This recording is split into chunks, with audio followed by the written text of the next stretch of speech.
Everyone's talking about AI these days, right? This season on Compiler, we're diving deep into how AI is reshaping the world we live in. Join us for a new season of Compiler, an original podcast from Red Hat. Subscribe now wherever you get your podcasts. Are you feeling overwhelmed by hormonal changes? If you're a woman, you're not alone. With over 1,000 hormone disruptors in our environment, it's no wonder things can feel out of balance.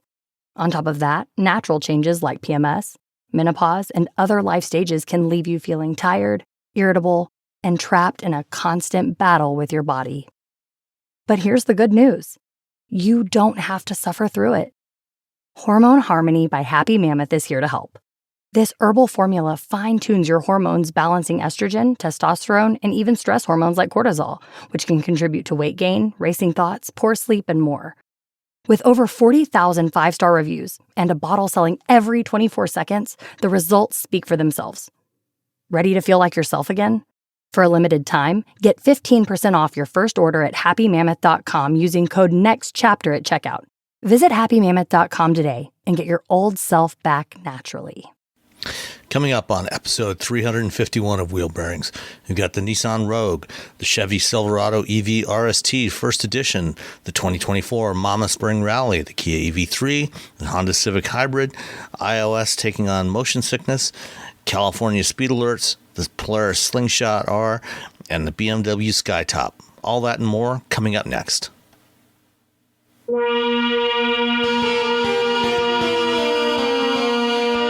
351 of Wheel Bearings. I'm Sam Abdul-Samad from Guidehouse Insights. And I'm Nicole Wakeland from the Road No, I'm not. I'm Roberto Baldwin. You sound different. I'm Roberto Baldwin from SAE International. Nicole's doing things. Yeah, she's traveling this holiday weekend. You know, me and you were just stuck at home. She's a brave woman. I know. Traveling on the holidays. I know, it's crazy. The thing is, when you're like us and you travel so much, the idea of traveling during like a holiday just seems like just the worst. Yeah. It just, because occasionally you'll go on a trip and it's like right when there's like spring break or something else, and you'll get to the airport and there's all of these people that aren't usually there. Like, who the hell are these folks? It's like amateur hour. You know, it's like it's the like, people who don't travel frequently and they don't know the routine. I mean, when we travel for work, it's like we always have everything set up. Like, for example, before I had pre-check, I would always have everything. I'd have my pockets emptied out while I was riding on the shuttle from the parking lot to the airport. Put everything in my backpack. So the only thing I had left was my phone and my ID. And now I just put my wallet right in my backpack, because I don't even have to take my ID out anymore because they have digital ID here in Detroit. Mm-hmm. Yeah, I don't. Watching people, they're like in line, and about they're like two people from talking to TSA agent, and they're just like, oh, I guess I should do this thing. And they start doing, like, I get off the shuttle. In the shuttle, I take my keys out of my pocket, put everything in there. Then I get out of the shuttle, I take my belt out, because they changed the TSA, the machines, because I had a belt that would never set off the machine, and then it started setting it off. So now I have to take my belt off. So I had a specific belt that was perfect for TSA, and now it doesn't work anymore because they've changed the machines. It's happened at different airports. They tuned them. I don't know what they did. But I take my belt off, and then by the time I'm going, I just have my ID, because I'm constantly being told that I've been randomly checked for my ID. I don't know why. So I always have like, okay, just in case. But I have clear and TSA pre-check, and I just waltz through. And as soon as I get the thing, I dump them both in my bag and go to the machine and check my but then people are like, oh, I've never done. I have TSA pre, but I wore my 18-hole boots. I gotta unlace these. I'm like, oh no, oh, you're the worst. Yeah, always got to wear shoes that you can easily slip on and off. It's like you don't want to be messing around with any of that stuff. Anyway, enough of that. Anyway, enough about traveling, because we're home. Yay, home for the long weekend. Although I was away for a couple of days this past week, but we'll come to that in a little bit. But to get to where I was going, I actually didn't fly at all this week. I drove. Yay. I spent a lot of time driving this week. And I drove from my home outside of Ann Arbor, Michigan, to Elkhart Lake, Wisconsin, because that's where the Midwest Automotive Media Association has their annual spring rally, which, despite the name, is not actually a race. It's just a gathering of mama members. Hold on a second. And dogs. and dogs.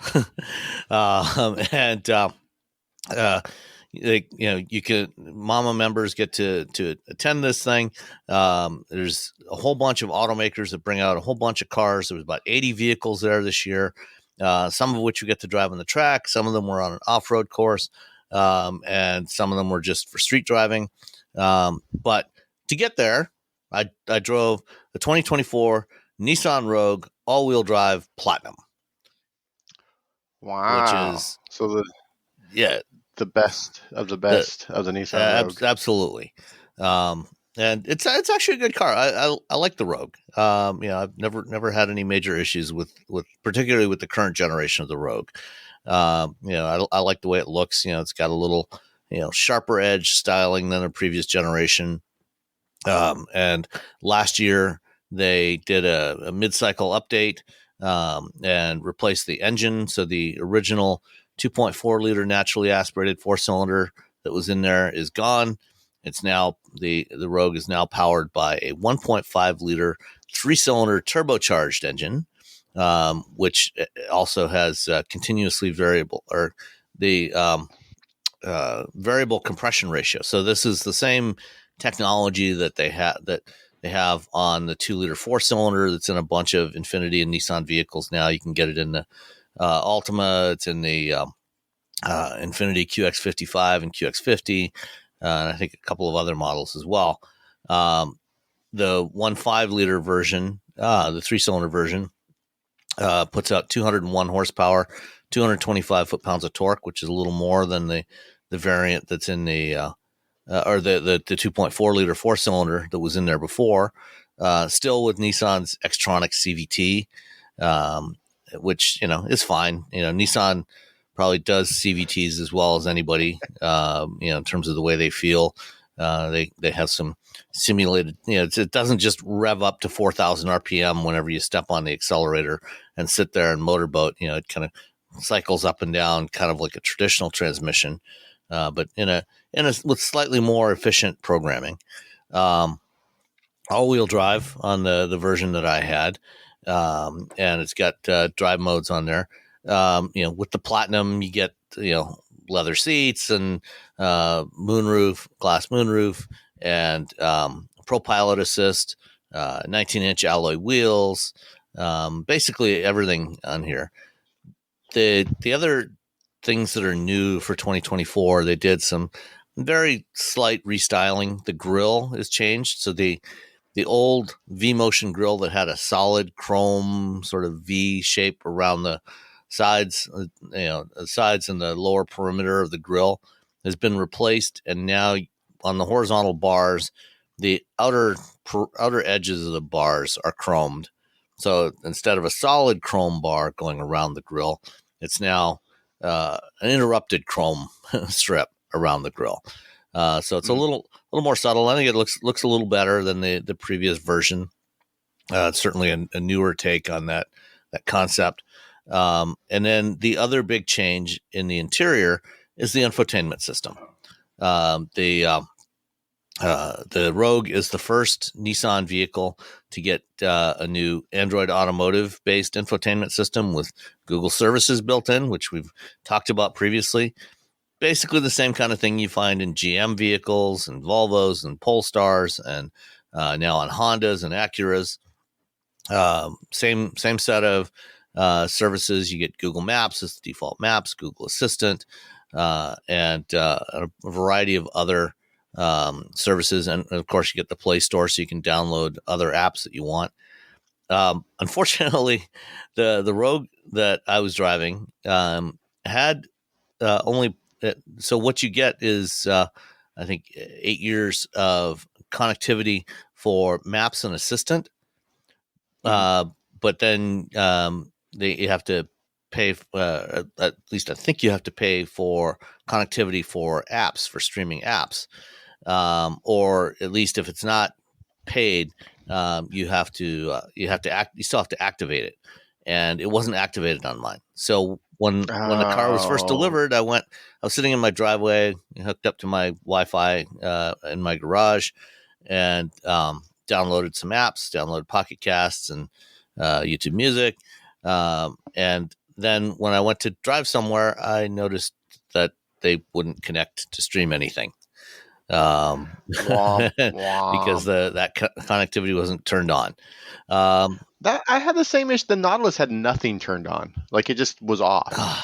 And I just feel like somebody somewhere needs to, when you send the things out to the fleet, turn it on. Yeah, just make sure everything's on. Yeah. Fortunately, unlike a GM EV, they still have support for smartphone projection.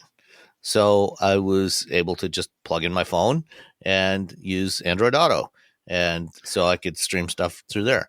The other thing, you could also do is that I didn't bother doing is I could turn on hotspotting on my phone, and so use that as the Wi-Fi connection from the infotainment system, and just use my phone as the internet connection. Oh yeah, but that's I could have done that. Didn't bother. I just turned on the Android Auto.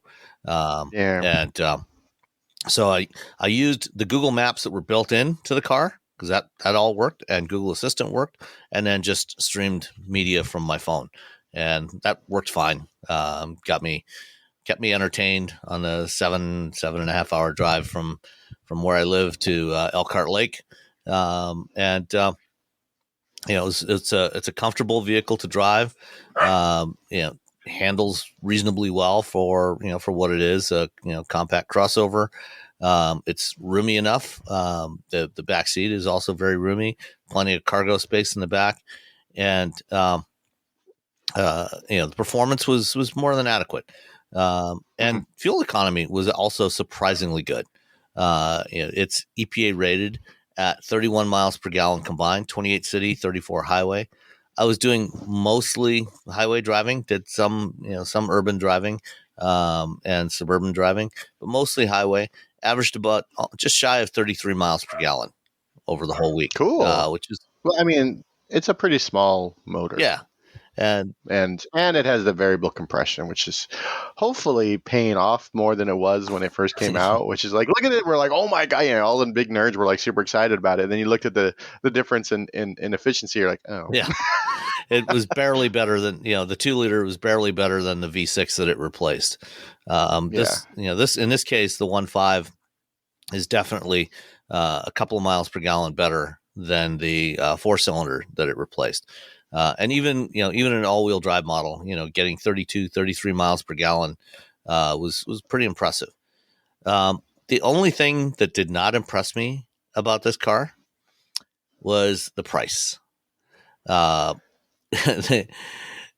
Platinum, which has everything included, and also had a couple of options. So this one had the Platinum Premium package, which has the hands-free power liftgate, heated rear seats, head-up display, and tri-zone climate control, and second the sunshades in the rear doors was $990.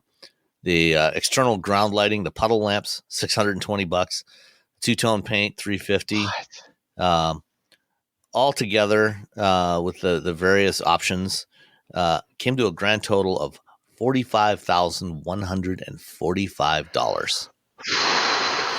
Yeah, modern vehicles are too expensive. That's a lot for a Nissan Rogue. Yeah, the puddle lamp price $600. I think and it's rained here a lot in the past few years, thank God. But and most of the new cars I'll end up getting have some sort of puddle lamp. I think it's only worked out once. I think only once it was like, oh, there's an actual puddle. Yeah. That I might have missed. Like every other time, I'm like walking out. Yeah, seeing the Nissan logo, on the ground when you walk up to the car at night. Yeah, it's a novelty the first couple of times you see it, and then it's like after that, okay, whatever. Definitely not worth $600.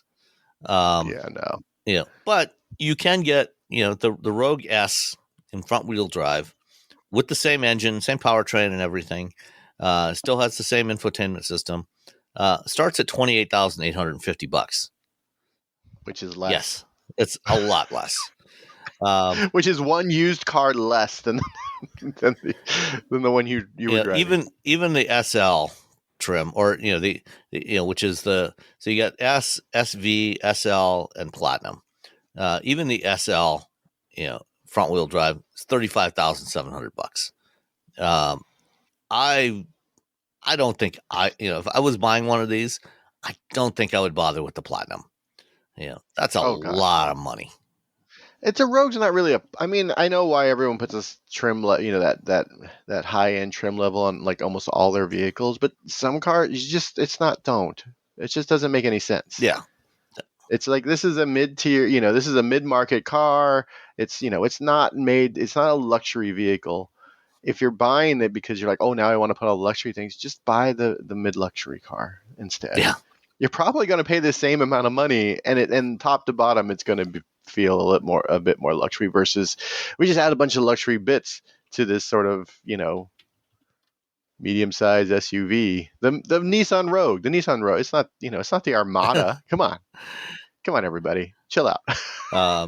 Yeah, I mean, the equivalent from the Infiniti side would be the QX50, which starts at $41,000. Now, the QX50's got the 2-liter turbo VCT variable compression. So it's got more power. It does feel more luxury. Although at this point, I would probably stick with the Rogue, just because the QX50 still has the old Infiniti infotainment system with the dual screens, which is kind of a pain in the neck to use. I think when they do a mid-cycle update of the QX50, which will probably be within the next year or so, and the QX55, it will probably get a new Android-based infotainment system, a single screen system, and that should be a lot better. And then I would say, yeah, I mean, if you want it, instead of spending $45,000 on the Rogue, spend a similar amount on the QX50 once it has the new infotainment. Yeah. For now, maybe sticking with the Rogue might actually be the better solution. Yeah, maybe just get the SV. Yeah. Like, this is all the things. Yeah, just get one of the mid-level trims, and to that is what most people end up buying. Relatively, usually less than 10% of customers buy the entry-level trim of any vehicle, and maybe a similar number buy the top trim level, buy something like a Platinum. And then everybody else buys those mid trims, and that's where all the volume is, and that's actually typically your best value. I mean, if you look at the features that are on there and what you actually want, those mid level trims typically have the stuff that you really want, as opposed to nice to have, but you don't really need it. Yeah. So that was the Infiniti, or the Nissan Rogue Platinum. You want to take a stab at the destination charge? Ooh, let me see. $1,195. Not bad. $1,390. All right. $1,390. Destination charges keep creeping up. They certainly do. And the Rogue is built here in the U.S. It's built in Kenton, Mississippi, I think. And let's see, final assembly. Oh no, this one looks like this one actually came in from Japan. So it had to take a boat. Yeah. So it says final assembly point Los Angeles, which means it must have come in from Japan. So it came in from Japan, and then they added some bits to it. Yeah, probably. So for tariff reasons. Yeah. Smartphones have gotten way more expensive over the past decade, and all it takes is one impact on a hard floor to make you wish you had spent a few bucks to put a case on it. Going online without ExpressVPN is like not having a case for your phone, and it only costs a few dollars a month. Nicole, Robbie, and I travel a lot for our work, and we spend a lot of time in hotels, coffee shops, airplanes, and of course the Delta Sky Club. Connecting to the Wi-Fi in any public places with shared Wi-Fi puts your data at risk, because bad actors could be intercepting what you send and using it to steal from you. It only takes some cheap hardware to intercept Wi-Fi data, and even a smart preteen can do it. Hackers can make up to $1,000 per victim selling personal information on the dark web. ExpressVPN stops the bad guys by creating a secure, encrypted tunnel between your device and the internet. ExpressVPN uses state-of-the-art encryption that would take a supercomputer up to 1 billion years to crack. I have ExpressVPN on all my devices, including a MacBook Pro, Windows laptops and desktops, and Android and iOS phones and laptops, or tablets. When I want to be secure, I just launch the app, click once to connect, and my data is secure. As I said, I travel a lot for my work, and I have to connect to countless public Wi-Fi networks in many countries. I have ExpressVPN on all my connected devices so that whoever else is on the same network can't see any of my data.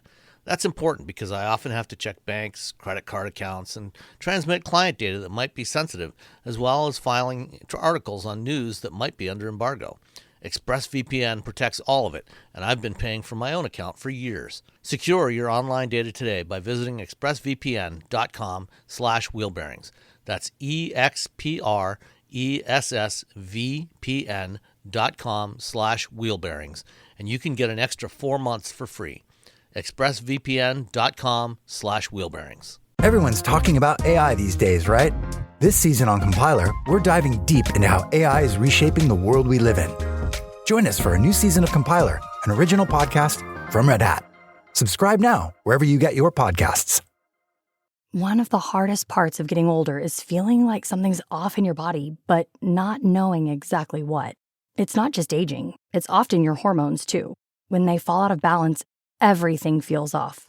But here's the good news. This doesn't have to be the story of your next chapter. Hormone Harmony by Happy Mammoth is an herbal formula made with science-backed ingredients designed to fine-tune your hormones by balancing estrogen, testosterone, progesterone, and even stress hormones like cortisol. It helps with common issues such as hot flashes, poor sleep, low energy, bloating, and more. With over 40,000 reviews and a bottle sold every 24 seconds, the results speak for themselves. A survey found 86% of women lost weight, 77% saw an improved mood, and 100% felt like themselves again. Start your next chapter feeling balanced and in control. For a limited time, get 15% off your entire first order at happymammoth.com with code NEXTCHAPTER at checkout. Visit happymammoth.com today and get your old self back naturally. Did you know you can support Wheel Bearings directly? Head to patreon.com/wheelbearingsmedia and you can become a patron today. Your contributions will help fund the platforms and tools we use to bring the podcast to you. And exclusives and improvements are already on the way thanks to your generosity. So if you want to be part of an automotive podcast like no other, head to patreon.com/wheelbearingsmedia. We've updated the Wheel Bearings merch store, and now there's a whole bunch of new choices, new colors, new styles, t-shirts, sweatshirts, hoodies, hats, mugs, travel mugs, stickers, aprons, tote bags, you name it. You can get your Wheel Bearings merch at shop.wheelbearings.media.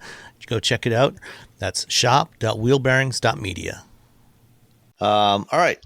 So last week, we hinted at the fact that I had driven a couple of new General Motors EVs, specifically a couple of Chevrolet EVs. The new Silverado EV RST First Edition. And I've got another one that can't talk about yet, which we'll talk about next week, which is the Equinox EV. But wrote my first review for the Autopian. I'm going to be doing some stuff for them from time to time, and so that's where my my review, my 5,000 words on the Silverado RST.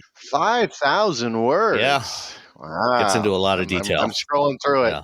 Scrolling. Well, it's the Autopian. I mean, they're just big. Yeah, words. Exactly. And they said, be as detailed, as nerdy as you want. So I did. That's a dangerous thing to tell people. Yeah. Bottom line, the Silverado EV RST is very expensive, very heavy. There's actually a lot that's really good about it, but if you're interested in an electric Silverado, unless you absolutely have to be one of those people that gets something first, be the first on your block to have something, I would probably wait until later in the year when the LT trim shows up, and that should be out, sometime in the fall. The RST is the performance street truck model of the Silverado EV. So they launched the work truck late last summer. They started deliveries about September to fleets, and so through up until a few weeks ago, they were delivering Silverado EV work trucks to fleets, to various fleet customers around the country.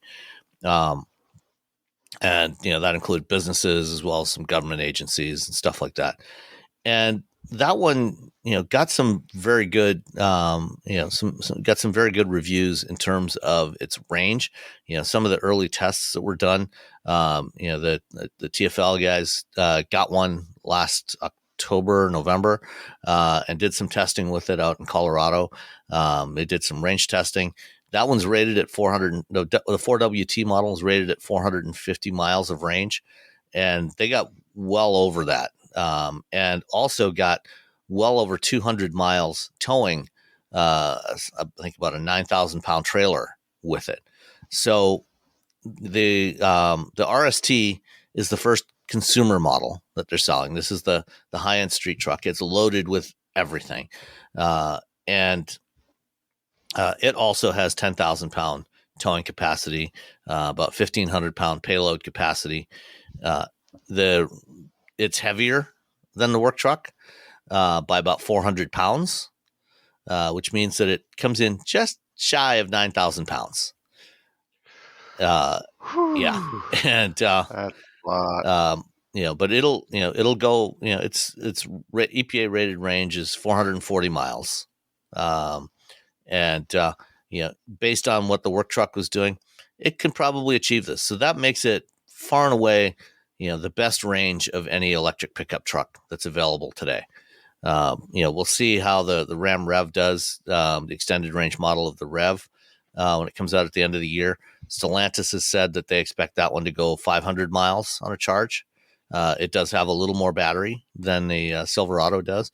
The Silverado's got, Chevrolet doesn't say exactly how big it is, or exactly what the usable capacity is. It's been estimated that the gross capacity of the battery is close to 250 kilowatt hours, and the usable capacity on the RST is believed to be somewhere around 210 to 215 kilowatt hours, which is a big honking battery. Unfortunately, you can charge this at up to 350 kilowatts, and it's a dual layer battery. It's basically like two batteries stacked on top of each other, and so it supports charging at 800 volts. It's a 400 volt architecture in the vehicle, but it supports charging at 800 volts, and it's got a voltage splitter circuit that splits it 400 volts to each layer of the battery. So it basically treats it like charging two batteries in parallel at 400 volts each. But it'll charge reasonably fast given the size of the battery. I think they said that it'll add about 100 miles of range in 10 minutes on a 350 kilowatt charger. Stephanie Brindley and I were driving this together, and after our stop at the American Center for Mobility, where we did acceleration runs, we stopped off at the Tesla supercharger that's nearby here, which has a Magic Dock, just to try it out. And it did work on the Magic Dock. We could charge it from the Magic Dock supercharger. It doesn't have plug-in charge turned on yet for Tesla chargers, but it will charge using the Tesla app. So the RST is a dual motor setup, and Chevrolet has, on the GMC Hummer, they had, watts to freedom mode, the WTF mode. On the Silverado, they've got WOW mode, wide open watts. And you engage that. It's actually much simpler to engage than it is to do the WTF mode in the Hummer. Basically, you just go, tap on the drive mode icon on the screen, and it's got the drive modes listed there. And then there's a button for wide open watts, and you can turn it on, and you can leave it on all the time if you want. You can run in wide open watts mode 100% of the time if you want. I would not recommend that, because the noise that the truck makes when you do that is not particularly pleasant. It doesn't sound very good. The In fact, the low speed noise that all EVs are required to make, below about 20 miles an hour, the sound that they chose for the Silverado, not a real pleasant sound, and they don't give you any options for different sounds to choose. Is it like a swarm of bees, or what does it sound? It's kind of a lower frequency, not so much bees, but just sort of a low frequency hum. That's quite, it's quite unpleasant actually to hear. Well, I mean, if you want to, alert pedestrians that the heaviest truck on the planet is barreling toward them at 18 miles an hour. There you go. Oh, what the hell is that? We talked to the Chevy folks, and they tried to explain, tried to make the excuse, that it's a legal requirement, it has to be there. So the thing that's required legally is that it has to make a sound, and it has to be at a certain volume, to hear it. But they don't specify what kind of sound. And a lot of other EVs, it could be an ice cream truck. Yeah, it could be anything. Yeah, most other EVs have much more pleasant sounds to them. But that's something that can readily be changed with a software update at some point in the future, and hopefully it will be. I think they heard that complaint from pretty much everybody that drove this truck. Wow, and, nobody liked the sound. So hopefully they'll come out with some new options in the not too distant future. What happens if they don't change the sound is that everyone who sees one immediately have a bad a bad reaction to it, like, oh my god, what is that noise? Exactly. So when we stopped at ACM to try out wide open watts mode for acceleration, in WOW mode, the Silverado makes a maximum of 754 horsepower, which is a lot of power. But this thing is also a very heavy truck. That's true. You are hauling a small nation pretty much in battery. Yeah. So we lined up, put it in WOW mode, dropped the ride height down to the entry exit mode because it's got 4-corner air spring suspension, so you can do that. And then did an acceleration run down this strip, which was kind of uneven pavement. And one of the things that everybody noticed is that this thing seemed to be scrambling for grip, and the whole thing was wandering back and forth a little bit. That's not okay. This is where I get back on my soapbox about the fact that EVs, the whole EV 0 to 60 arms race, stop. Yes. Stop, especially with the trucks. There's no reason that a vehicle that big should be going that fast. Like, what are you doing? And the fact that it's scrambling for grip, going down this strip, we're constantly adjusting the steering because it's pulling back and forth from left to right. And I think part of the problem was on the RST. The RST has 24-inch wheels and 275 50 24 tires, which are going to be really expensive to replace when you wear them out. So that's another reason not to use wide open watts mode. Wait, 50? Yeah. Okay, so there's two things that are already on the A.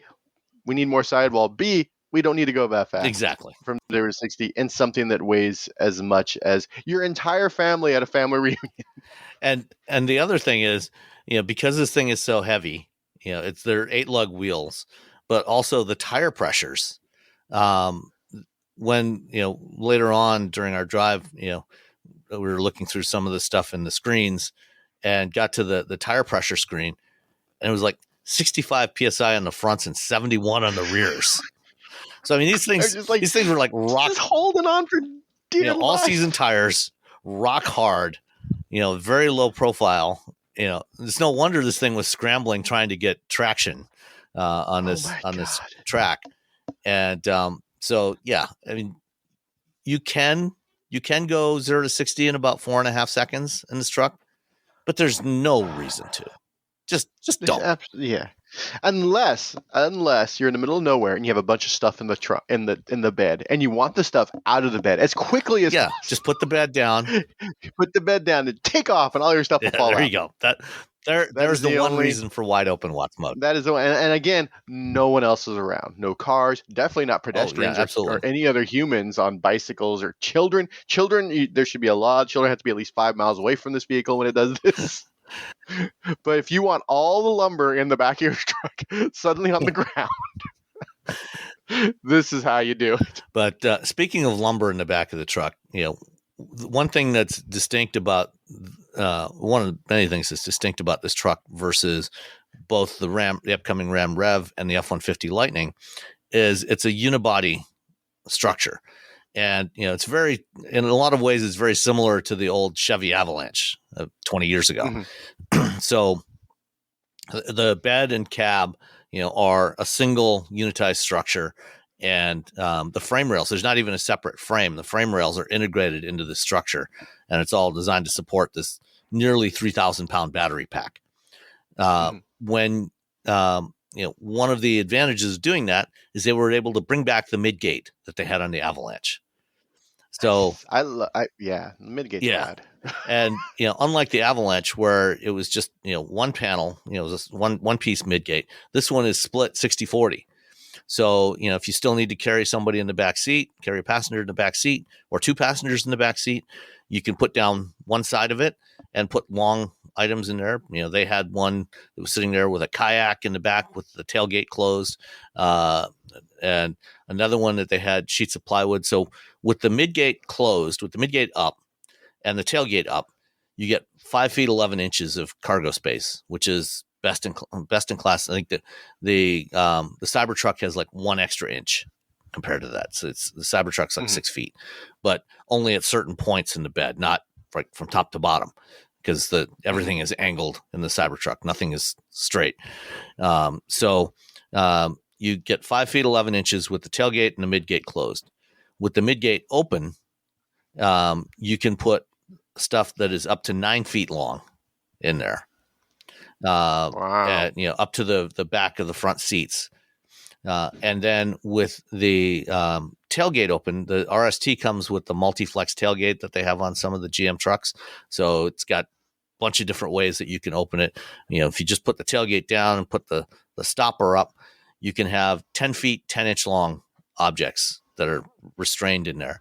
And so, for a demo, they had one at the lunch stop. They had one of the Silverados there with 4x8 sheets of plywood, or 4 foot wide sheets of plywood. And then they were cut to different lengths to show what you could accommodate in the different electric trucks. And, they had 10 foot or almost 11 foot long sheets in the Silverado. And then the Cybertruck was less than that. And then the F-150, and finally the Rivian was the least because its bed is only 4.5 feet long. So it's really practical from that perspective. And that longer bed, that 5 foot 11 bed, they got that, in part by, having the, getting rid of the wall, the separate structure of the bed and the cab, so that eliminated the gap between the bed and the cab. So you got a few inches there. Plus the whole cab is kind of shifted forward on the chassis compared to the traditional trucks, because you don't have the engine up front. So, they made the front end a little bit shorter, which helps with visibility. Your front end visibility is definitely better on this than on most other trucks. But it does cut in a little bit into the space for the frunk. So the frunk is only 9.7 cubic feet versus 14.1 on the Lightning. But I think if you're buying a truck, you care more. Well, I mean, I think if you're buying a truck to do truck things, you care more about what you can throw in that bed. Yeah. Although, the nice thing about it, the frunk is great because you can lock them. Yeah, you can put tools and stuff in there and have them locked away, or whatever. Yeah. And then it's also got 10.2 kilowatts of exportable power. So just like the Pro Power that you have on the Lightning. So you got outlets in the front, in the cab, and in the bed, including a 240 volt outlet in the bed. You can also get essentially a power strip that plugs into the charge port, into the CCS charge port, to also put out more power from there. So you can plug in a bunch of stuff there, so you can have extra outlets there as well. Cool. So it's kind of like the Hyundai vehicle to load, but you get multiple outlets on there. And what else? The cab overall dimensions are about the same as what you get in a Lightning or any other full-size, modern full-size pickup truck. So it's similar room to Lightning or a Ram. But that's good. I mean, that's a huge amount of room. If you sat in the back seat of any modern crew cab, full-size pickup, it's like a limousine in terms of backseat space. You have tons of legroom, tons of headroom. So lots of space in there for a crew in the crew cab.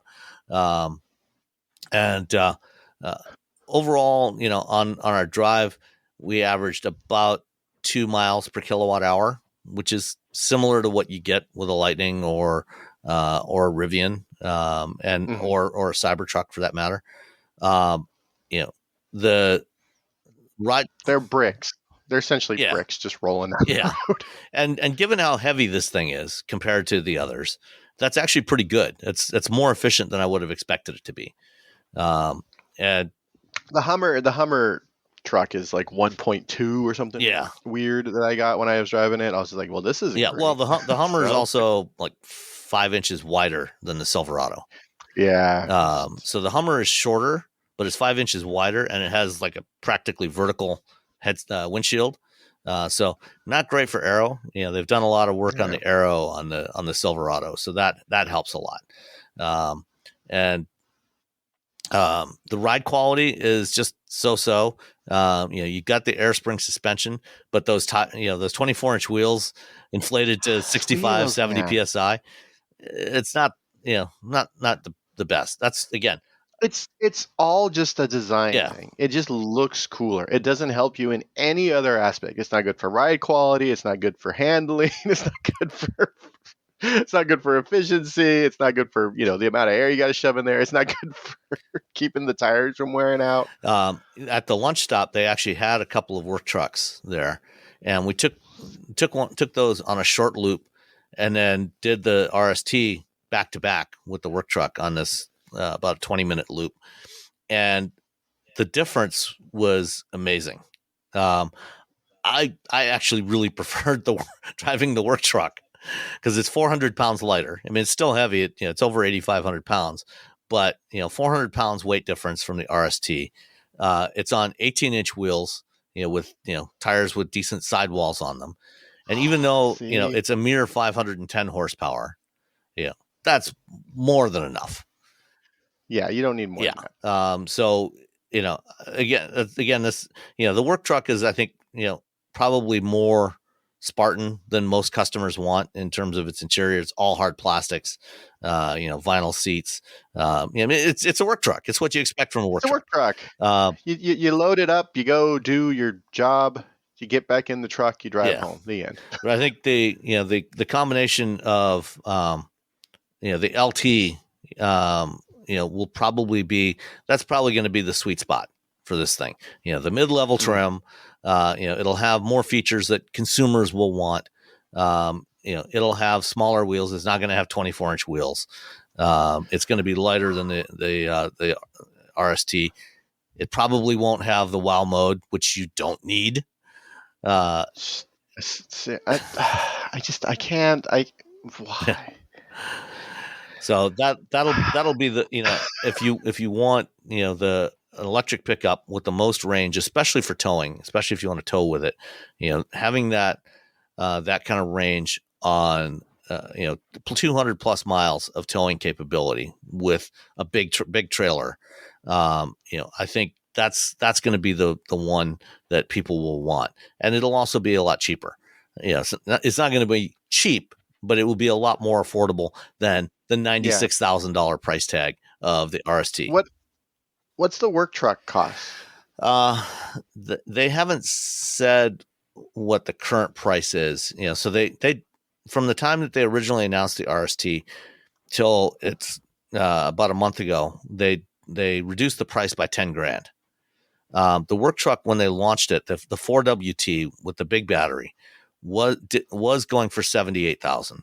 They also have a 3WT now, which has a 20 module battery, so it's about 170 kilowatt hour battery. But that that still has just shy of 400 miles of range.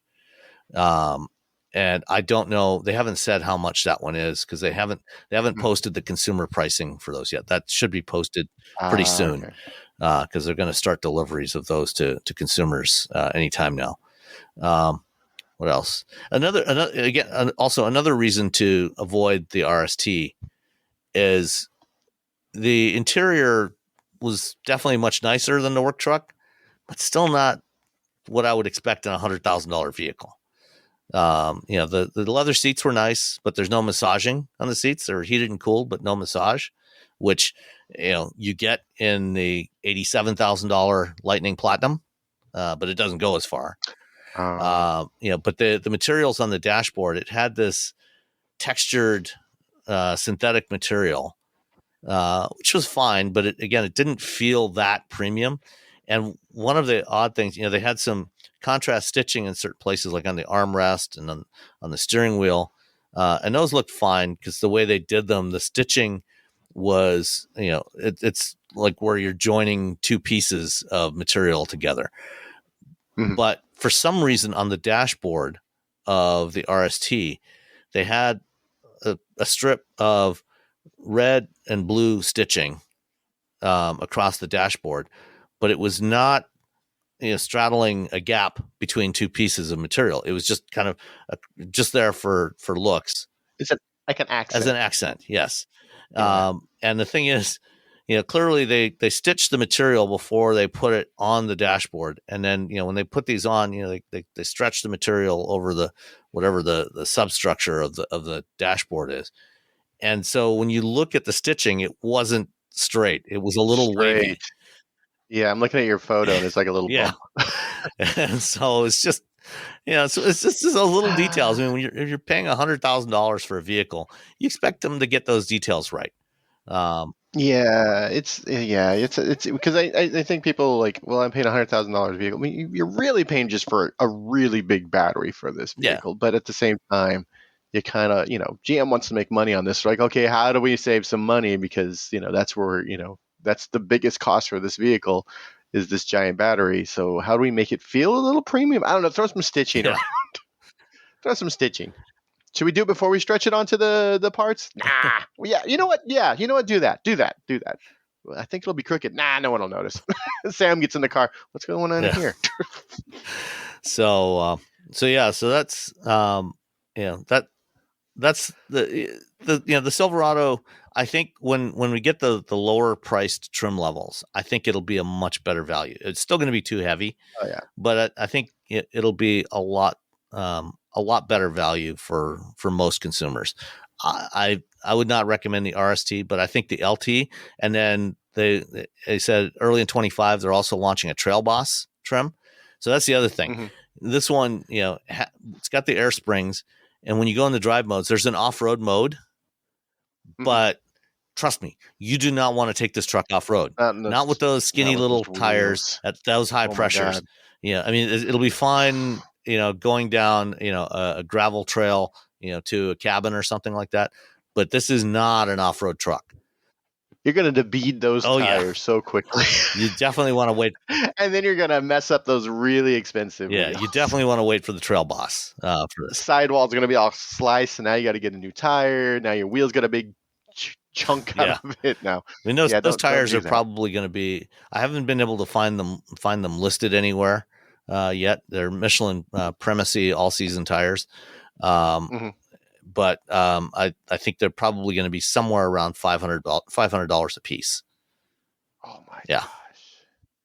I see. I saw the Silverado. I went down to the GM, the opening while you were in driving trucks. I got to look at it, but I got to see Mary Barra, so that was nice. The midgate. I love the midgate. I love it, and I really like their tailgate. It's just I look at it and I'm like, I would love everything about this if it was the size of a Maverick. Yes. Yeah. And an EV. because or even a I think Colorado. or even a Colorado. It's just it's so much truck. It's more truck than I think most people need. But people love big trucks, so they're going to go. They're aiming. That's a cash cow for the big three is their trucks. The profit margin on them is bonkers compared to everything else in their lineup. But it doesn't work that way with the EVs. Yeah. And also, again, I'm going to say people who want big trucks, they want vroom vroom. Vroom vroom big truck. That's what they want. Oh, and while mode, it makes noise. Might not be the kind of noise that you want to hear, but it makes noise. I think I've only seen like one. I've seen a lot of lyrics lately. Oh yeah, I've gotten up to like 7 lyrics in the last week on the road. They just keep, and they're all different ones, and they just keep popping up and popping up. And the lyrics are actually starting to sell at a decent pace. They're getting them built. It's a good EV. Yeah. I drove it a few week or so when you were gone for that thing. I drove it for the first time since that drive program like 2 years ago where the software wasn't great, and I drove it and it was really nice. And I came back and like this is the money making one right here. But I think GM can make a good EV. I mean, I think the Bolt was a good EV. I really like the Lyric. The Blazer is the Blazer. It's the Lyric's better. Just get the Lyric if you're looking at those two. If you're cross shop, just pay the little extra. Well, I'll have another option to recommend next week. Yeah, and I'll be. I think that's going to be. We'll see. But I mean, we didn't have any issues with the software. The Super Cruise worked great in the Silverado, and you can tow with Super Cruise in the GM trucks. So they won't do auto lane changing while you're towing. But otherwise, they work really well when you're towing with Super Cruise. I would keep your hands on the wheel. Yeah, it's probably wise. But one gust of wind. It's really windy around here. Yeah. It's just like super. Like whoa, what's happening? Yeah. So that is the Silverado EV RST First Edition. Good truck in a lot of respects. Some questionable decisions in others, and wait for the LT or the Trail Boss.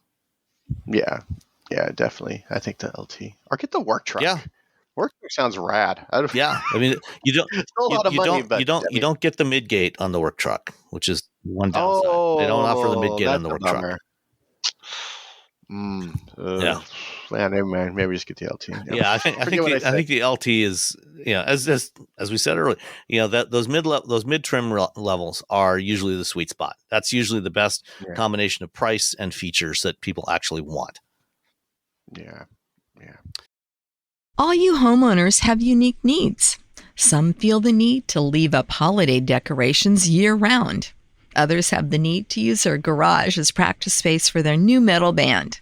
And because each homeowner has unique needs, Geico helps you get the right coverage for your home and what's in it. That way, you get exactly what's right for you, even if your needs are unique. Get more with Geico. All right.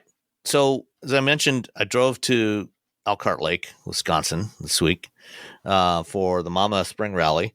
And there was like 80 vehicles there, over 100 media. And we were circulating through all these different vehicles. Got to drive some of them on the track, some of them on the street. Got to spend a little more time on the street with the Volvo EX30, which still a really impressive car. Talking to Volvo, they're still working out what they're going to do as far as tariffs go, because initially it's being produced in China. And this thing starts at $37,000. But it's a nice little car. If you're looking for a smaller EV, it's actually a really nice option. They are going to start producing them in Ghent, Belgium next year. But they're supposed to be on sale here in the next month or two. I know people who have them on order, and they just keep getting emails about delays. Yeah. And now with this, I'm just like, ooh.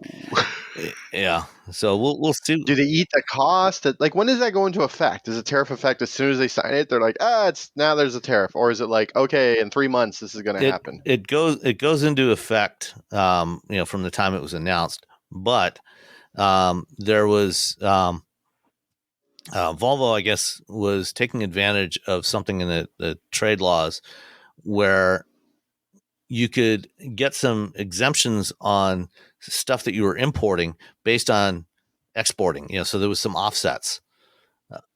And they've been exporting Volvo vehicles that they build in South Carolina.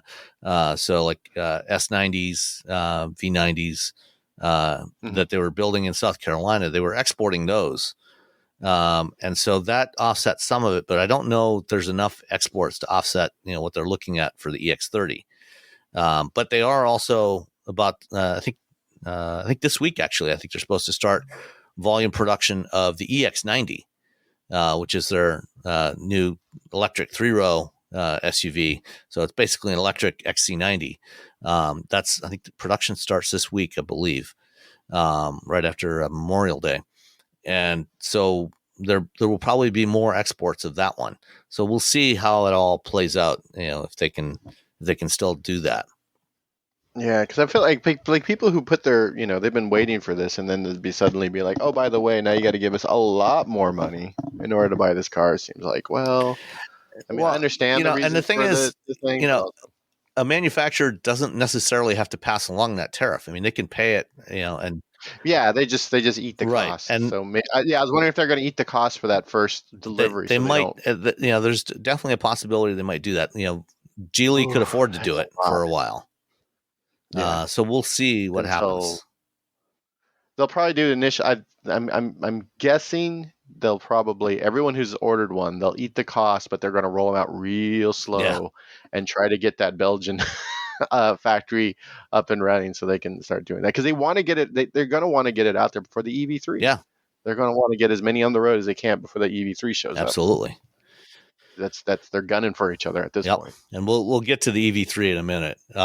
Some of the other stuff I drove on the track, I drove the Mustang Dark Horse, which, what can you say? Big honking V8, manual transmission, can't go wrong. It was fun. But I also get to drive the Hyundai Ioniq 5N for the first time. So jealous. I could have gone, and I didn't go. You should have gone. I should have gone. And it's just weighing on my soul because So for those as a refresher, the 5N is the Ioniq 5 performance model that is the highest performance version of any eGMP vehicle so far, up to 640 horsepower in boost mode, the dual motor setup, and it also does simulated sound and simulated shifting to give feedback to the driver about, to simulate the kind of feeling they're going to have driving something like, say an Elantra N or a Veloster N. And I drove it, and until I drove it, I wasn't convinced that it was necessarily a good idea, but boy, was it fun. You got paddle shifters. You can, shift it manually, quote unquote, shift it manually. It's making noise. There's a tachometer there. I'm not sure what the tachometer is actually representing because, the electric motor is just spinning at, it's just a one-speed transmission, one-speed, reduction gear setup. Mm-hmm. But they're, it makes it feel like driving a high-performance N car. The funny thing was later in the day, so that was the first car I hopped into. I managed to grab it first thing in the morning before the lineup started building for that one, which they never got through in a day and a half. They didn't get through everybody that signed up to drive it. That's a bummer. So I managed to snag it first thing, and get the first lap on the track in that thing. But, there's all this noise on the inside. Yeah, and it's not really ridiculously loud, but it's kind of what you would expect, in a performance car. But then later in the afternoon, when I was standing trackside taking some photos of the cars running around on the track, none of that noise is on the outside. It's only on the inside. It's only for the driver, so it's still quiet on the outside. So it's pretty wild. And then, God, I drove the Kia EV6 GT, which has a little bit less. I think it's like 580, 590 horsepower. Later on, and it doesn't have any of the simulated shifting or noise, and it's nearly as quick, but it did not feel the same. And I was talking to James Bell from Kia about it, and he wanted my opinion on it. He hasn't had a chance to drive the 5N yet. He was going to try and borrow one from the Hyundai guys across town when he gets back to California. But it sounds like they're thinking about doing something like that with a higher performance version of the EV6 GT at some point as well. So, and this, like I said, because it doesn't make any noise on the outside, it's a very different kind of thing from what Dodge is planning to do with the Charger Daytona. Which is just annoying. Yeah. Annoy the people on the outside with 120 decibels or something like that. 116, Yeah. something that's actually bad for you. Yeah. As someone who's on stage and goes to a lot of shows, that's too much noise. Yeah. That's not good for you. That's not good for your ears. Well, we'll see. We'll see what they end up doing with that, with the Fratsonic exhaust system on those cars. But to give you this thing is so quick. I actually wasn't paying attention to the speed so much in the Hyundai, but in the Kia, I was checking the speedometer, and coming out of turn 3 at Road America, there's a bit of a straight there, and then to keep things under control, they had a chicane set up about 3/4 of the way down before you get to turn 5. And I was easily hitting 115 miles an hour on there before braking for the chicane. And then similarly down Kettle Bottoms, which is the long straight that leads to Canada Corner at Road America. I'll put a link to a track map so you can see what the circuit looks like if you're not familiar with Road America. I hit almost 120 there before braking for the chicane. That's in the EV6, and I was doing at least as fast, if not faster, in the Hyundai. So the EV6 does have some body roll. It does have a bit of body roll, and actually the Hyundai has a little bit of body roll as well. Not as much. Not as much, yeah. That's why, because I remember driving them back to doing the Ioniq, the regular ones, and I felt like the EV6 had a little bit more body roll. And then I got the GT and I drove it and I loved it, and then the Ioniq 5N came out and I'm like, oh man. Yeah.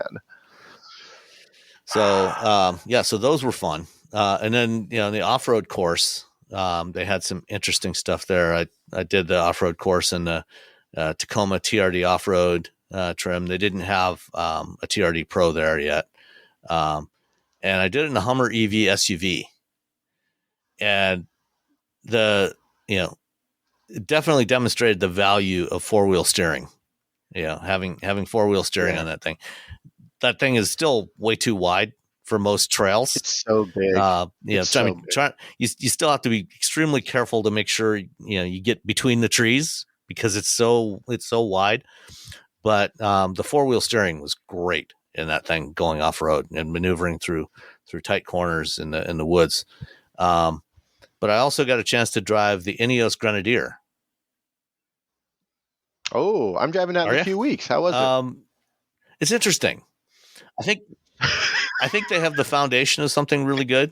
So the Ineos Grenadier, when Land Rover stopped making the old style Defender a few years back, the guy, I forget his name now, who is the CEO and chairman of Ineos, which is a global petrochemical company, wanted to continue building the Defenders. And he went to Land Rover and said, look, I want to buy the tooling from you and continue building this vehicle. And Land Rover said, nope, no, we're not selling it. And so he said, okay, fine. And he went and hired a designer to design something that looks very much like an old Defender. And, got the factory in France where they used to build the Smart 4.2 and lined up a bunch of suppliers, including BMW, to supply the 3-liter turbo inline 6-cylinder engine, and ZF for transmissions, and an Italian company for axles, and Magna for a bunch of other stuff. And they created the Ineos Grenadier. It's if you like the old school Defender more than the current modern Defenders, this is the vehicle for you. It was. If you're a big fan of the the British police procedural Vera, you're going to want to get an Ineos Grenadier. Off-road, it was really great. It's got, solid axles front and rear, got all the articulation that you expect. It's got lots of ground clearance. It's got locking differentials, front, rear, and center.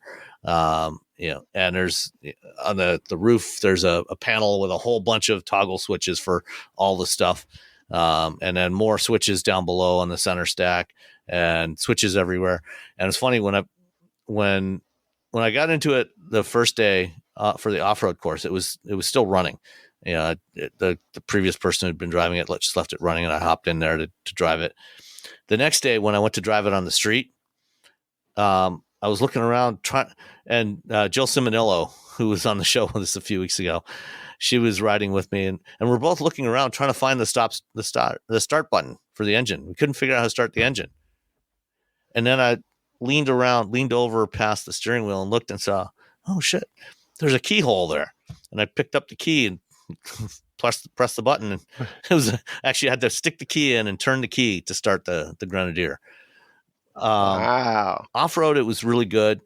On-road, ride quality was surprisingly good. The biggest issue I had with the way it drove was with the steering. It feels like there's no caster in the steering. So when, for those not familiar with steering geometry, typically on most vehicles, if you look at where the ball joints and everything are, where the steering axis is, if you actually draw a line through the steering axis is typically tilted back a little bit at the top. So it's further, the axis intersects the ground further forward than it does up at the top steering point. And what that does is that gives you your self-centering. So when you come out of a corner, you release the wheel, and the car, as you're driving, the car straightens itself up. The Grenadier seemingly has no caster. There's no self-centering at all, which may be really good off-road when you're going over all kinds of stuff and you don't necessarily want the steering jerking back and forth. But, that means that you have to manually turn the wheel back, because if you don't manually turn the wheel back, it'll just keep turning. It'll keep going in a circle. Okay. So does it have the little? Oh, it does. I'm looking at the picture. Does it have a little center point at the top of the wheel so you know when you're going straight? And then the other thing is the steering is also really slow, which again, good for off-road use. You don't necessarily want really fast, twitchy steering off-road, but not so great for driving on-road, which is probably where most of these things will spend most of their life, realistically. Yeah. Is anybody spending, $80,000 to $100,000 on an SUV? Probably not going to be taking it off-road very much. Which is unfortunate, because it's actually really, really good off-road. That's its jam. I guess you buy this, move to Alaska. Yeah. Or to Hawaii. There's a lot of, I don't think people realize how much off-roading there is in Hawaii. But yeah, move to one of the newer states. or Colorado or something. We haven't finished doing things. Yeah, or Colorado. The other thing that was annoying that, again, the TFL guys had a Grenadier for a couple of months. They bought one and they shot a bunch of videos with it and they posted those on their channel. One of the things that they highlighted during the very first video they did when they were driving it back from, I think from Colorado Springs or wherever, back to Boulder, where they, where they bought it back to their home base, is the Grenadier has an alert when you exceed the speed limit. Like when you go over the speed limit by 1 mile an hour, it beeps at you. And you can go into the settings and turn that off, but it resets back to on every ignition cycle, which is really, really annoying. Yeah, I can see Yeah. that. That's because everyone. I'm sorry, but everyone speeds. Yeah. I mean, I don't think you should be doing 100 miles No, an hour but on the road, it's not or even uncommon above to 90. be going 2, 3, 4 miles an hour over the speed limit. Yeah. Especially on the highway. Maybe going 5 or 10. I mean, if you Does it tell you that the reason it's making that noise is because you're going over the yeah speed limit? there's an Okay. icon that Because flashes on the dashboard. okay, because when I was driving that Fiat 500 last week, like there was a beep, and I'm like, I don't know what that's for. every once in a while, I'd make a beep, and I'm like looking around for something, anything to tell me what that beep is for, and I'm like, well, here we go. And our Hyundai, it'll do a beep sometimes where I'm like, I don't know what that is. I mean, I know when the blind, if I have my blinker on and it thinks it sees a vehicle in the other lanes as I'm going down the freeway, it'll be like, hey, hey, hey, it'll do a little beep and stuff, and I'm like, I understand that beep, and I know the beep when the like if the seatbelt isn't plugged in, but there's just a whole other beep, and I'm like, I don't know. So that's the Ineos Grenadier. Colleen's going to try and get me one as well for a week-long review in the not too distant future. So we'll see what it's like to live with. I think I'm going to Palm Springs to drive this. Oh, are they doing an event out there? Yeah, they're doing a drive program with it. So I'm going to that. So it's a lot of like, oh, there's going to be off-roading. Yeah, because I'm going to be like camping and stuff with it. So yeah. Well, that should be fun. I'll take it off. That's definitely the way to experience this thing. That's his jam. That's exactly what you should be doing. That's what this thing is built for. It's built as an off-road vehicle. So that's one other highlight from the rally. I also drove the Polaris Slingshot R. So the Slingshot is a 3-wheeler made by Polaris, who also makes snowmobiles and jet skis and side by sides and quads and all kinds of stuff like that. So the Slingshot R is a 3-wheel roadster, kind of a modern take on the old Morgan 3-wheeler. Big fat tires on it. The R, which is the highest performance version of it, has 200 horsepower 4-cylinder engine, putting its power down through a single rear wheel, which the one I drove was manual transmission. Coming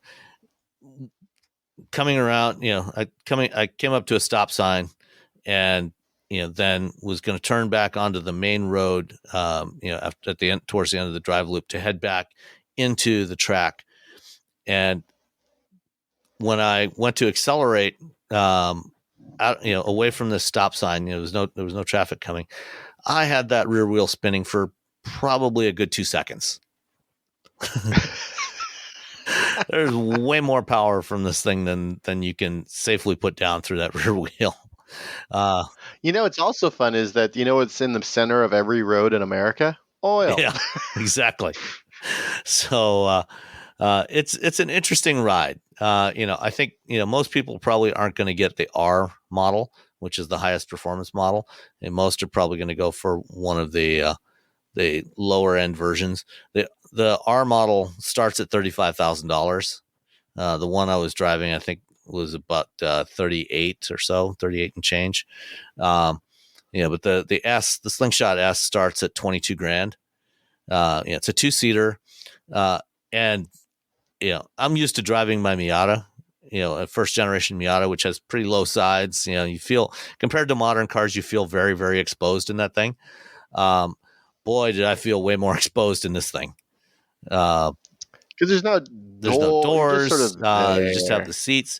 If you do plan on getting a Slingshot, I would highly recommend that you get the performance seats, which have much more bolstering rather than the comfort seats, which are kind of flat and don't really provide much lateral support, which is not what you want in a vehicle like this that's that wide open. And of course, it is technically a motorcycle, classed as a motorcycle. And you just have a little tiny windscreen in front of you that doesn't really do much of anything. So I was wearing a helmet while driving this thing. The SL or the S model, the base S model, is a mere 178 horsepower as opposed to 200 horsepower in the R. So that's the Slingshot. That's the 2024 Mama Spring Rally. Let's move on. Let's talk about the Kia EV3. Someone had a lot of fun while I was working on my water heater. Tell us about the Kia EV3. Oh man, the Kia EV3. So sometime, I believe about a week ago. I don't know, the 23rd, whatever day that was. Kia had their little EV3. We all pretty much had seen it essentially when they showed it off, and then I guess it leaked as well. Well, they showed it as a concept at the LA Auto Show, and then at CES this year as well. Yeah, so we all kind of pretty much saw it. What it is someone got an EV9, and they got a shrink ray from from Professor Fink, and he just shrunk it down. So if you like the styling of the EV9, and you like the EV9, well, but you don't need a vehicle that big. You're like, I don't have that many friends, or you don't have kids, or whatever. You can get the EV3, which is just like, smaller. And I mean, they said they're going to keep the Niro around, the Kia Niro. I can't imagine it'll stick around for that long. But I think they're just going to run through, whatever the parts they have left for this, they're just going to keep running through it, and then this is going to be that vehicle. It starts at, they're saying, when we sort of talked to them over, they were in like a Q&A over the internet.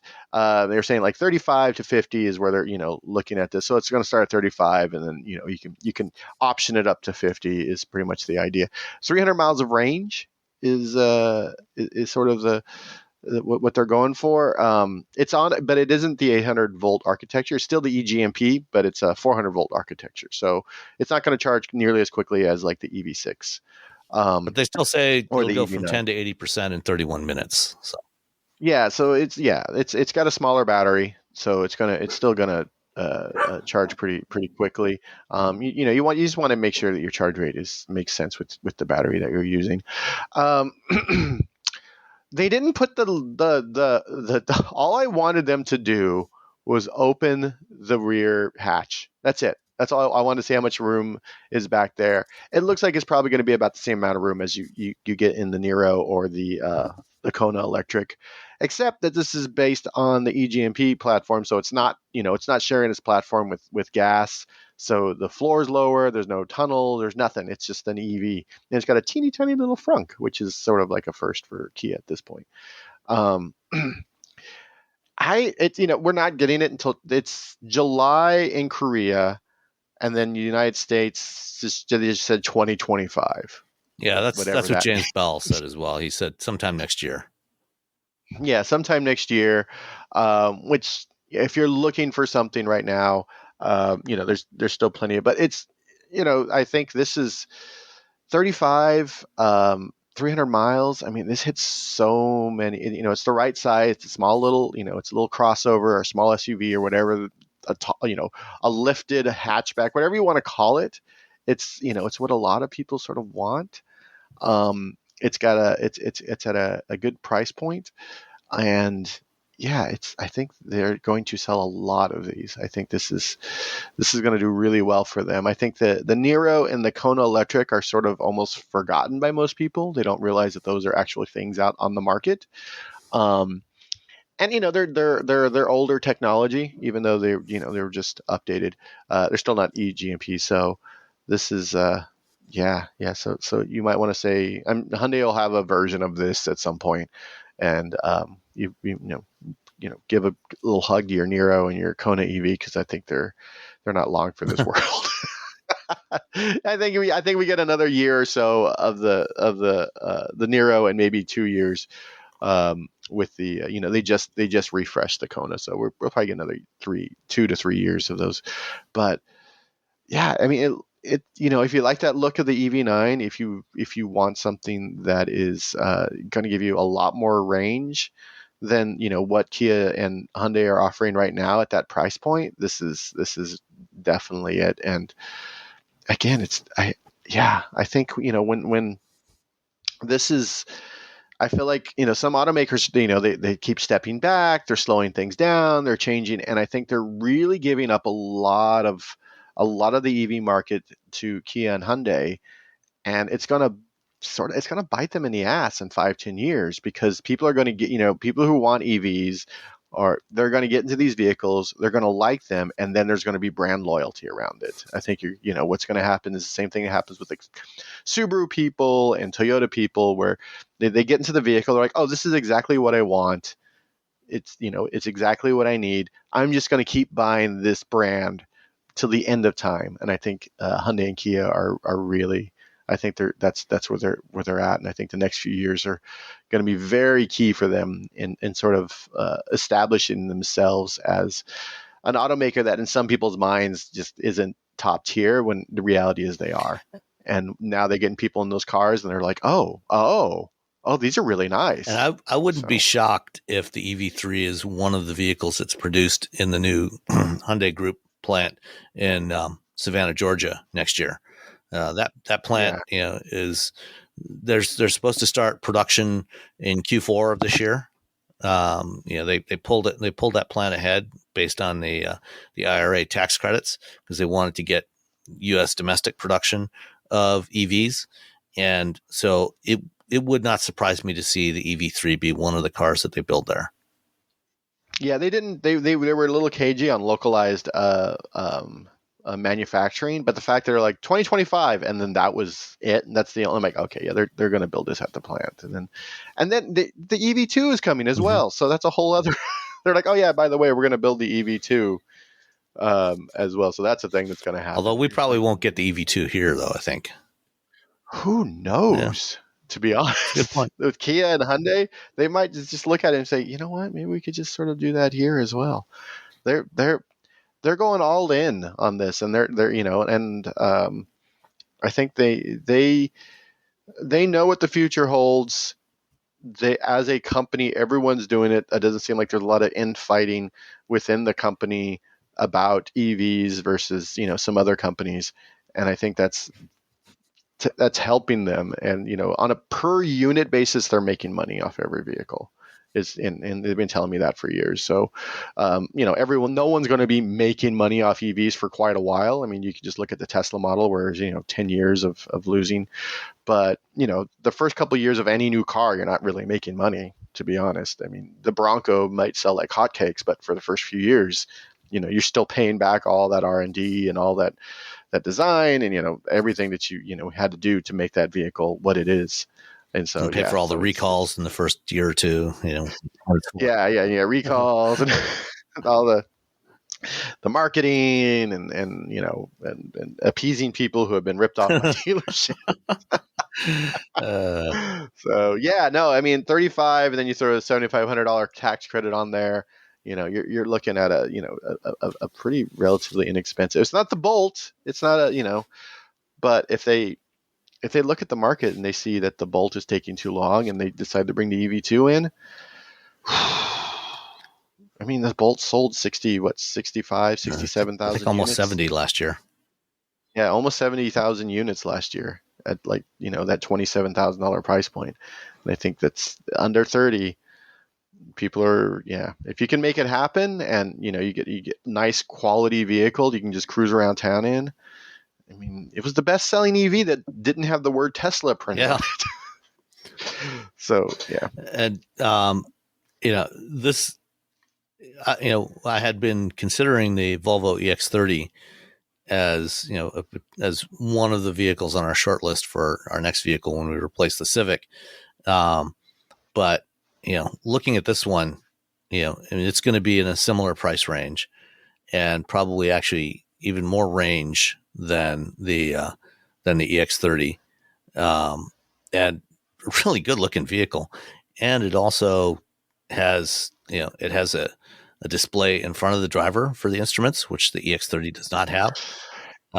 See, that is a big thing for me, because you can tell me everything you want, but I want I don't want to have to look around for things. I want to look straight down. That's our brains work better that way. Our eyes work better that way. It's a safety issue to me, and Yeah, I think this is definitely a potential, and it's got some physical controls for volume and for the temperature and fan speed. So this could definitely be on our short list.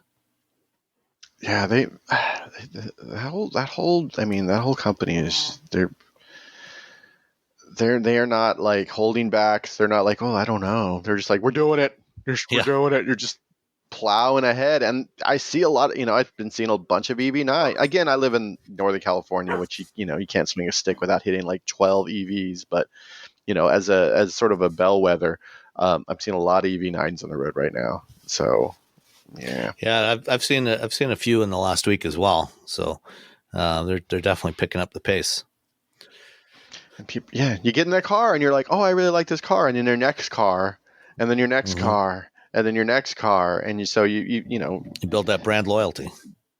You build that brand like Hyundai's definitely thinking about 10, 20 years, 30 years in the future, where people are like, okay, 3 cars from now, we want them still in that Hyundai. We want them to still be, again, like Subaru and Toyota people. Subaru and Toyota people, they're like, I'm just going to buy another Subaru because it's utilitarian. It does everything that I want, and it's relatively comfortable. And my dog. There you go. All they need to do is like, if Hyundai starts just throwing dogs in cars, you're like, oh no. All right, let's move on. The Honda Civic is getting a mid-cycle update for model year 2025 that includes the addition of 2-motor hybrid powertrain. So the old Insight, which was based on the previous generation Civic, is gone, and now they've dropped the Insight name, and now it's just Honda Civic Hybrid again. And it's actually, apart from the Type R, it is apparently the most powerful Civic that they've ever sold here. 200 horsepower, 232 foot-pounds of torque. Not too shabby. What do you think? Yeah. No, I think I don't think the Insight was selling that well. No, it wasn't. In fact, I forgot that the Insight. I remember when the Insight came out, and I'm like, oh, this is kind of a cool little car. And then it just sort of it got morphed into something that was sort of boring and forgettable, and it sort of disappeared on the road. And the Civic brand is the Civic brand. It's going to be around till the end of time.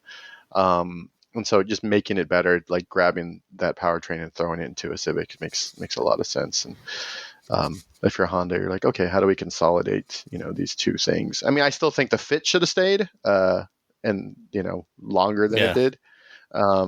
When you're like, well, we still have the Insight, but we got rid of the fit, right? Come on. But that's an argument and a fight for another day. Well, the hybrid's going to be available in both the sedan and the hatchback, which is a good thing. The front fascia has been made a little more aggressive looking on the 25 Civic, and it's also got the new Android-based infotainment system that debuted on the Accord. So all kinds of updates for the Civic for this year. Looking forward to trying out this hybrid one though. Yeah, and they're saying, was it they're aiming for 50 miles per gallon? Yeah.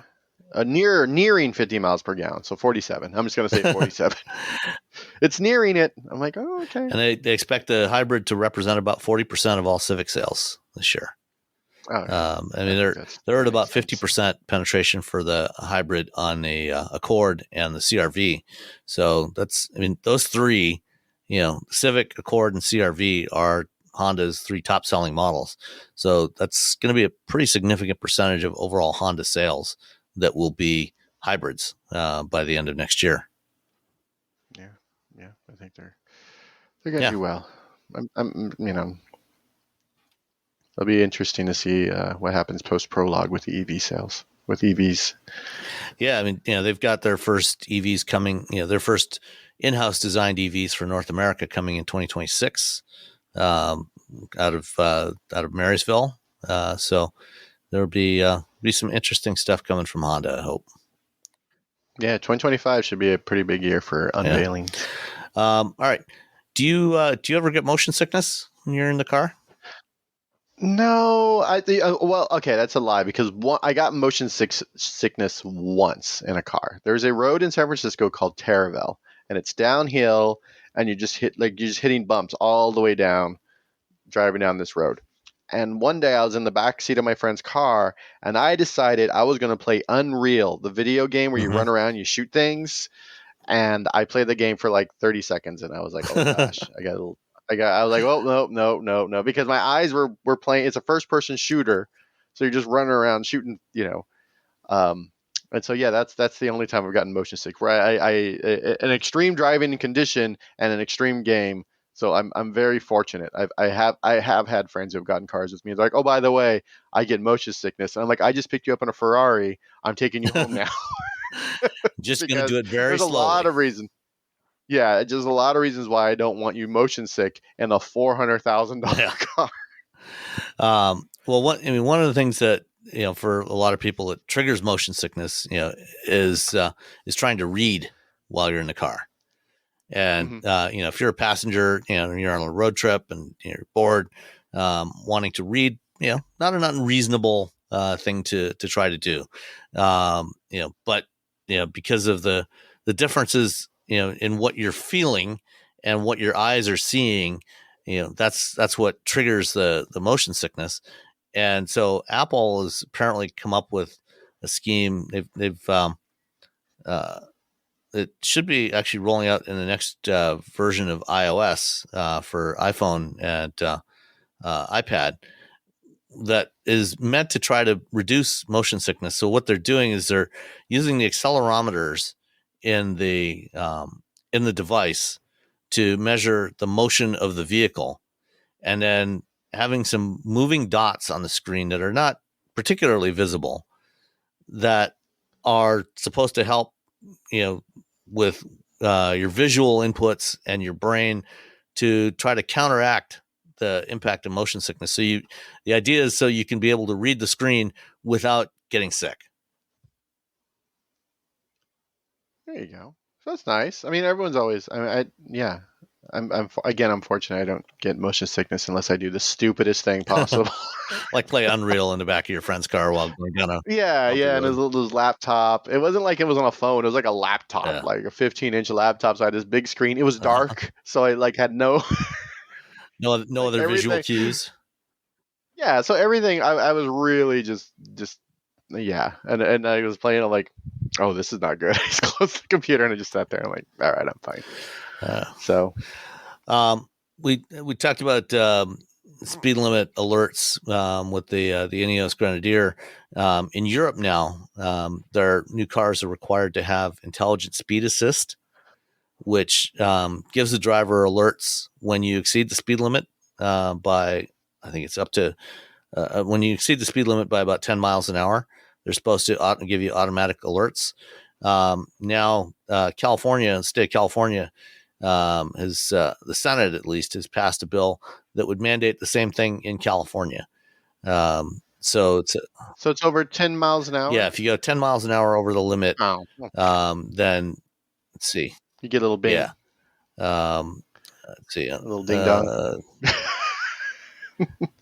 The system would. Let's see. Unlike the electronic limiters that physically limit a vehicle speed, the proposed intelligent speed assistance system would utilize a brief one-time visual and audio signal to alert the driver each time they exceed the speed limit by more than 10 miles an hour. Oh, well, that's okay. I mean, to be honest, that's actually kind of good because sometimes you're like, wait, what's the speed here? Yeah. I'm doing 70 and it's 50. Oh, I should probably slow down. Yeah, and most modern cars, will already give you a visual alert. It's not like, yeah, like most of the cars I get in now, they're like, hey, buddy. Yeah, they use the cameras to look for speed limit signs, and it shows you on the instrument cluster what the most recent speed limit that it saw was. And then whenever you go over that speed limit and you can usually adjust, the threshold anywhere from 5 to 10 miles an hour. When you exceed that limit, then the little speed limit icon that shows you your speed limit turns red most of the time, or something like that, to say, hey, you're going too fast.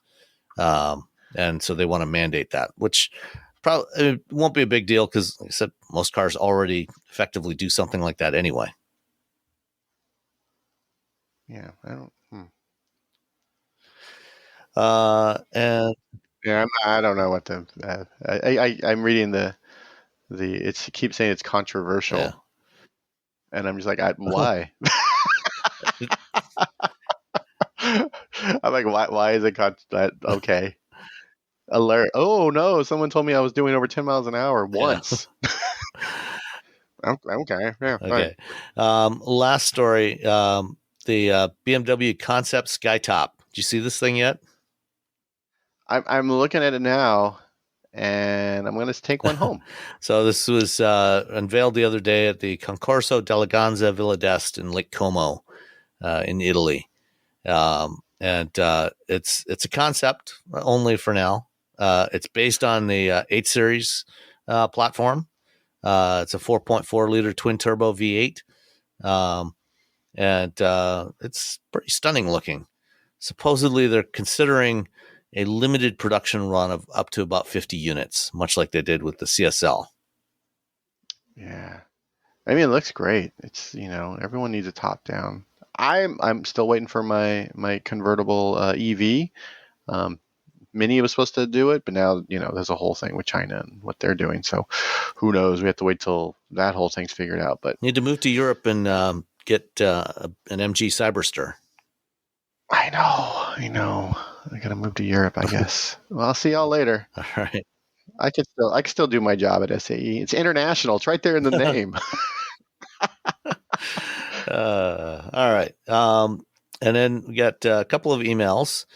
First up from Adam Jakowenko, longtime Patreon supporter. Thank you, Adam. Said, and so Adam suggests with the destination charge game, we've been using Price is Right rules where if you go over, you lose, and whoever gets closest without going over is the winner. Adam suggests that we change it to because that is kind of statistically unfair. It depends on who guesses first. The last person to guess has the advantage. And to make it fair, he just closest regardless of over or under. So don't. I mean, this makes a lot of sense. It's actually way more fair, but it also requires us to do math. Oh yeah, there's that. So sorry, Adam. No, I can do the math. It's like, hold on. Okay, this is $13.95, and he said $12.95, but she said $14.03, so it's 13. Okay, she won. There's going to be a pause at every podcast now where we're like, hold on. We can edit out the pause. That's the problem. Okay. All right. There we go. Starting next week, when Nicole's back, we'll do that. And then he also has a quick story about advising someone on a new vehicle. A friend of mine is making her first new vehicle purchase in many years and asked me which I would pick from the list she had made. Sadly, of the 4 she gave me, only one had physical vent controls. I asked her if she moved the vent positions with any frequency, and she said yes, due to the different position preferences between her and her husband. She also thought that was a really weird question. I told her it's because there's this new thing in cars and something to consider that previously people did not have to consider. I told her to get the one with the physical controls. Also, all else being relatively equal. Sadly, she did not heed my advice and has now complained to me twice since buying the vehicle about how annoyed she is by the digital controls. I feel like she did. Like, how is the complaining going? I feel like, hey, this is the word. I told you. Come on. Welcome to our world, Adam. Come on, I told you. We get asked for suggestions all the time, and as I mentioned to Adam in an email response, this basically, I think what most people are looking for is affirmation of what they already decided they want, as opposed to a real suggestion. Yeah. Sometimes it's not, but it often is the case. I just can't fathom the decision-making process behind adding this much unnecessary complexity to a new product that provides no new functionality nor addresses any issue, and I stand with Sam in hating them. I will be in the market for a new vehicle next year, and I've already decided I'm not buying one with digital vent controls, no matter how good it is in other areas. I know it's a weird hill to die on, but I adjust vents frequently and can only imagine how annoyed I would be if I had to try to do it every time in the screen while driving. Oh no, I take the dogs for a walk every day after work, and I'll get in the car and it'll be 7,000 degrees if it's summertime or 2 degrees if it's winter.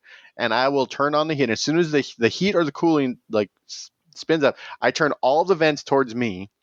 And then I'm like, okay, now I'm too hot or I'm too cold. But so I'll push them away so it's more ambient. And so that's every time I get in the car, unless it's like a really, really nice day, I'm moving the thing. So I don't understand why I think there's a lot of like, well, they're doing it, let's do this, without really checking with people. And then when you show people the technology, like, oh, that's kind of cool, these test groups, but they're not thinking through the idea like, oh wait, I move these things all the time. So it's sort of following somebody because and we want to be cool, we want to be seen as this cool tech forward automaker, and then talking to people for about 5-10 seconds and asking them like, hey, if you could do this with your computer, wouldn't that be cool? And they're like, oh yeah, that would be cool, but never sort of like following through and realizing like, oh, they just thought it was cool, they didn't really think it through. Yeah.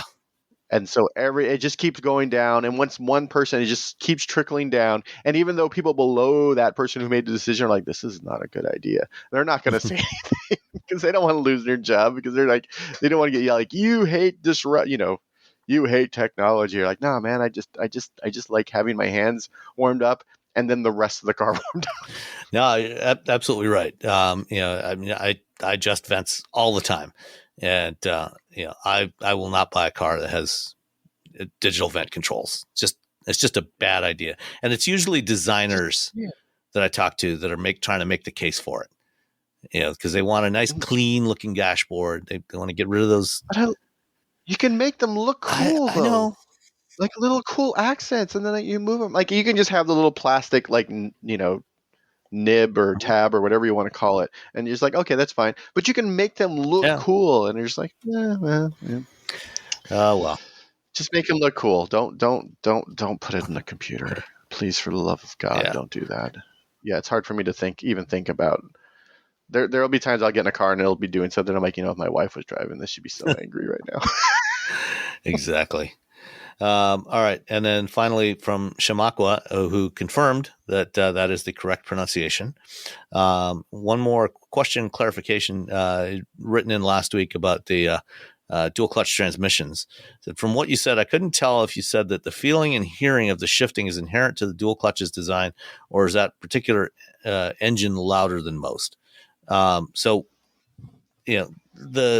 how much you feel and hear, or it's mostly what you feel of the shifting is, that's kind of inherent to the design of the transmission, but it's no different from shifting a manual transmission, so, you'll probably feel, a slight dip in torque, slight dip in acceleration when it shifts, but because DCTs shift so fast, you actually will probably feel less than you would with a manual transmission, although more than you would with a traditional torque converter automatic, if that makes sense.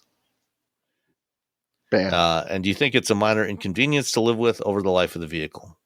Yeah, I mean, I think the shift feeling depends on the specific transmission. I think people who got the Ford Focuses and Fiestas with their power shift DCT would say it's not a minor inconvenience. It's a major pain in the neck. But others, like VW's DSG transmissions, we had one of those for 7 years. It was never a problem. So it kind of varies.